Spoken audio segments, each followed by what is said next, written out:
ಯಾವಾಗಲೂ ಒಂದೇ ರೀತಿ ಚಿಕನ್ ಕಬಾಬ್ ತಿಂದು ಬೋರ್ ಆಗಿದ್ರೆ ಒಂದ್ಸಲ ಈ ರೀತಿ ಚಿಕನ್ 65ನ ಟ್ರೈ ಮಾಡಿ. ಕ್ರಿಸ್ಪಿಯಾಗಿ ಜ್ಯೂಸಿಯಾಗಿ ತುಂಬಾನೇ ಟೇಸ್ಟಿಯಾಗಿ ಬರುತ್ತೆ.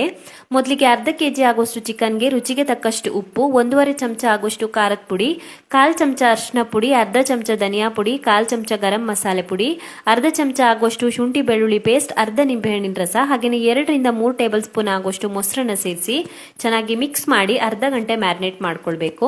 ನಂತರ ಇದಕ್ಕೆ 2 ಚಮಚ ಆಗೋಷ್ಟು ಕಾರ್ನ್ಫ್ಲೋರ್, 1 ಮೊಟ್ಟೆ ಮತ್ತೆ 1 ಚಮಚ ಆಗೋಷ್ಟು ಅಕ್ಕಿ ಹಿಟ್ಟನ್ನು ಸೇರಿಸಿ ಚೆನ್ನಾಗಿ ಮಿಕ್ಸ್ ಮಾಡಿ ಕಾದಿರುವಂತ ಎಣ್ಣೆಗೆ ಸೇರಿಸಿ ಕ್ರಿಸ್ಪಿ ಆಗೋವರೆಗೂ 4 ರಿಂದ 5 ನಿಮಿಷಗಳ ಕಾಲ ಫ್ರೈ ಮಾಡ್ಕೊಳ್ಬೇಕು.